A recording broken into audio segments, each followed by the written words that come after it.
The total spending of the 2020 US presidential campaign, both the Democrats and the Republicans, was a combined $14.4 billion. That's more than double the amount spent in the 2016 election, which totaled around $6.5 billion.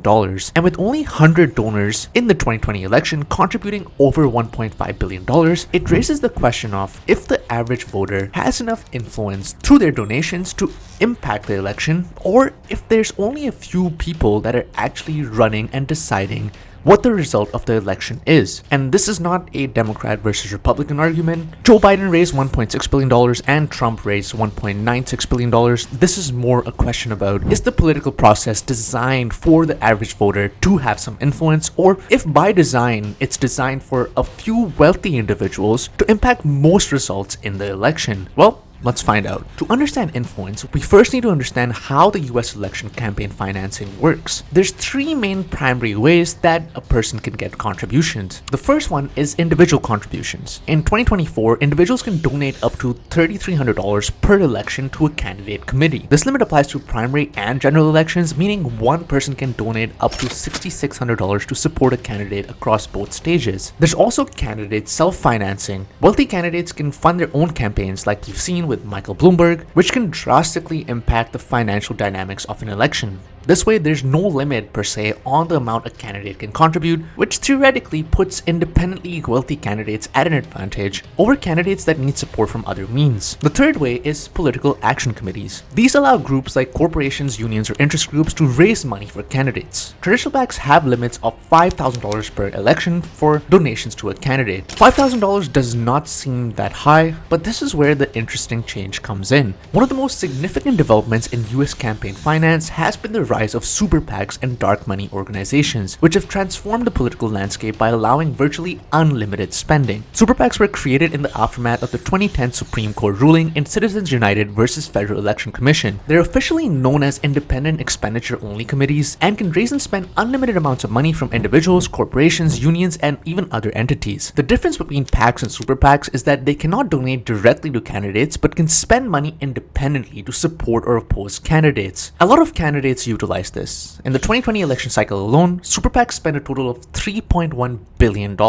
with some of the bigger ones being Priorities USA and American Bridge 21st Century. And the key part to note is that, of course, they often back specific candidates, and they're actually often used by billionaires as a means for providing more support to candidates than they could have through individual contributions or through PAC contributions. One recent example is Sheldon Adelson and his wife, major conservative donors, giving $218 million to support Republican candidates in 2020 through super PACs. Although there is regulation like the Federal Election Campaign Act and the Bipartisan Campaign Reform Act placing limits on how much money individuals and PACs can contribute, this new type of donation method, also called a super PAC, bypasses a lot of these regulations set in place. And you might be thinking, why not just see who's donating to these super PACs just so that we have a money trail and find out who's donating to what causes? Well, the thing is that super PACs are routed through a 501c4 organization, which do not have to disclose their donors. This makes it almost impossible to track the original source of the funds, leading to an extremely severe lack of transparency in political spending. And some people don't even choose to go the super PAC route, they choose to donate through shell companies. Creating shell companies using complex financial networks can hide the true origin of donations. These companies often contribute large sums to campaigns, and because of the translucency in corporate ownership, the true donor remains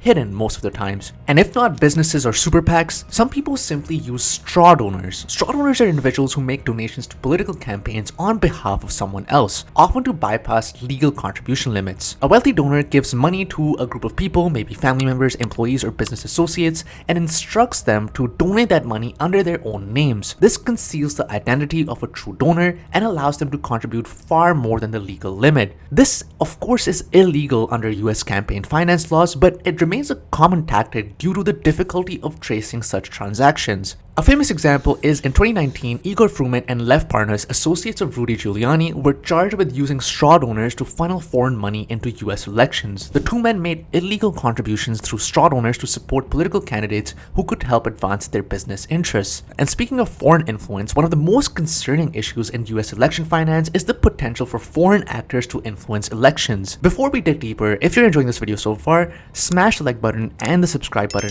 if you enjoy learning more about money, how to make more or save more, more or just understand it better. Foreign nationals are prohibited from making direct contributions to US campaigns, but they often find ways to circumvent these rules. Foreign entities may use US citizens or corporations as intermediaries, funneling money through them to influence election outcomes, again using those shell companies and those straw donors that we talked about. This was a big talking point in 2016, where there were serious concerns about Russian interference. Investigations revealed that Russian nationals spent hundreds of thousands of dollars on Facebook ads and other campaign-related activities to sway the election, although the direct involvement of campaign finance was harder to trace. Of course, buying Facebook ads is not illegal, and it's extremely hard to prove where this money is coming from given the several different types of methods of payments that Facebook accepts, and it's even harder to prove they're supporting certain candidates if they're not even mentioning the candidate on the ad and just mentioning some policies that the candidate supports as a way of indirectly supporting them. Although really you don't have to go to Russia to find instances of campaign finance fraud. For example, in 2014, conservative filmmaker Dinesh D'Souza pleaded guilty to using straw donors to illegally contribute $20,000 to a US Senate campaign. He admitted to reimbursing two friends for contributions they made in their own names, a clear violation of campaign finance laws. In 2018, Michael Cohen, former lawyer for Donald Trump, pleaded guilty to campaign finance violations related to hush money payments made during the 2016 election. He admitted to making payments to two women who claimed to have had affairs with Trump in violation of federal campaign finance laws. These payments were not reported as campaign expenses, leading to charges of fraud. Now, till now we've only touched on super PACs and straw donors, but what about the ultra wealthy? Billionaires and corporate donors have had extreme influence on the US electoral system since a long time. The Koch brothers, Charles and David Koch, are some of the most influential political donors in modern US history. Their libertarian-leaning political network has funneled billions of dollars into campaigns, often through super PACs and non-profit organizations. Of course, their contributions have helped elect candidates who support reduced taxes and pro-business policies, supporting their business empire. During the 2016 election cycle alone, the Koch network raised and spent nearly $900 million to support conservative candidates, spending more than the Republican National Committee itself.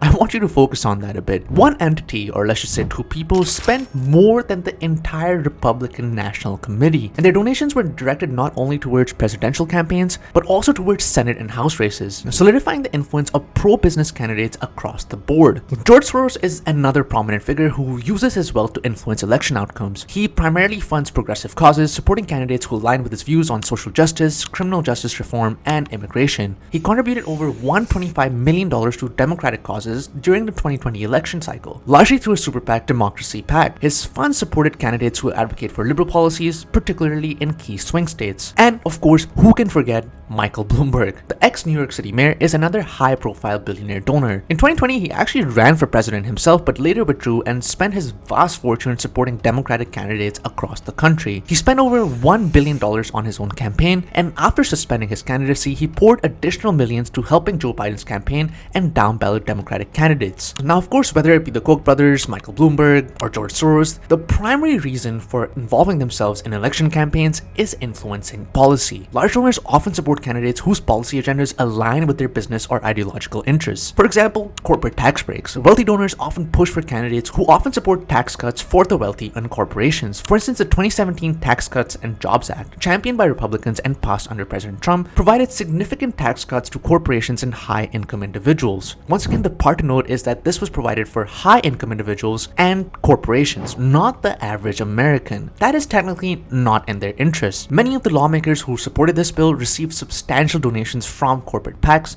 and wealthy individuals who stood to benefit from the cuts. According to the Center for Responsive Politics, corporate PACs donated over $367 million to candidates in the 2020 election cycle, heavily favoring candidates who support pro-business, low corporate tax legislation. $367 million sounds like a lot, but when you're getting billions of dollars in tax breaks, that is a drop in the bucket of your long-term benefit. And if not indirectly influencing policy, they actually want to get involved in the political process. In 2019, several high-dollar donors to the Trump campaign were appointed to influential positions, including ambassadorships and roles in federal agencies. So with the top 1% of donors contributing a disproportionate amount of total funds in US elections, with the top 0.01%, that is about 2,500 people, accounting for 20% of all campaign contributions. This concentration of wealth and financial power in the hands of a few elite individuals creates an environment where their interests are often prioritized over those of the general public. Super PACs are most often not concerned with healthcare, education, cost of living, or anything that has to do with the average American. They're more concerned with making sure that their interests are protected, both on the right and the left. And why this matters is because it disillusions voters. The rise of dark money, quote unquote, has serious implications for voter trust in democratic institutions. Elections are supposed to be transparent, with voters fully informed about who is funding the campaigns that aim to influence their decisions. But as we've seen, vast sums of money are funneled through campaigns without disclosures. It becomes nearly impossible for the public to know who is behind certain political messages. And if the voter cannot make an informed decision, this might lead to less than optimal outcomes for the election. The worst case scenario is that voter turnout drops and people are not willing to participate in the political process, which undermines democracy altogether. A 2018 Pew Research poll found that 77% of Americans said that there should be limits on the amount of money individuals and groups can spend on campaigns, and 65% believe that new laws should be introduced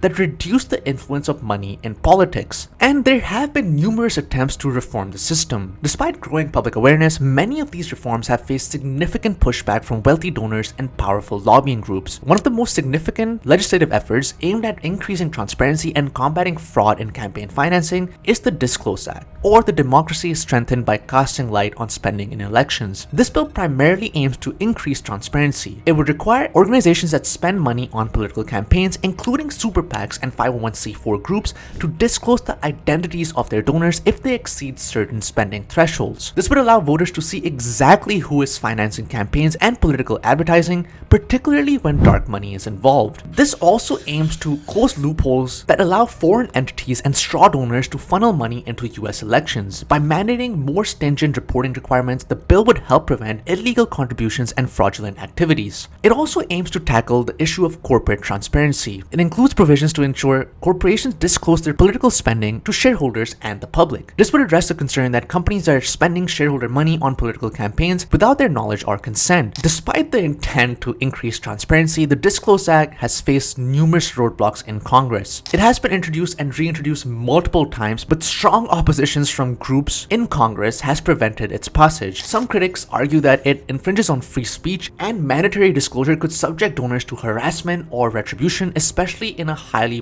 polarized political environment. Now, this might not actually ever get passed because a lot of candidates, as we've seen, are funded through super PACs or large wealthy donors. The oil and gas industry, for instance, has been a major opponent of campaign finance reform, and in the 2020 election cycle alone has spent more than $100 million in political contributions and lobbying, largely to support candidates who favor deregulation and oppose climate change policies. A promising alternative to the current campaign finance system is public campaign financing. This aims to reduce the influence of wealthy donors by providing candidates with public funds to run their campaigns. One of the main examples is a small donor matching program. In cities like New York, a small donor matching system has been introduced. Under this model, small contributions from individuals are matched by public funds at a higher rate, for example 6-to-1 or 8-to-1. This incentivizes candidates to seek support from everyday voters rather than relying on larger donations from wealthy donors or special interest groups. In the 2021 mayoral race in New York, over 70% of candidates participated in the small donor matching program, which provided them with significant resources to run competitive campaigns without really relying on wealthy contributors. Some individuals are advocating for this at a national level. According to the Brennan Center for Justice, public campaign financing can drastically increase voter participation and allegedly candidate diversity. Studies show that candidates who rely on small donations tend to have a broader appeal, and elections become more competitive when public funding is available to a wider pool of candidates. Public financing is not easy though, and is going to be continuously opposed by special interest groups and large organizations that have vested interest to the tune of billions of dollars in the US election. In Arizona, for example, the state's public financing system faced a major setback when the Supreme Court struck down parts of the law that provided additional public funds to candidates who were being outspent by privately funded opponents. The path to a free and fair election where everybody's interest is equal is very murky and, to be honest, might not actually happen. But what we can do as voters in any election, not just the US election, is make an informed decision. Doing research into all candidates involved, their policies, and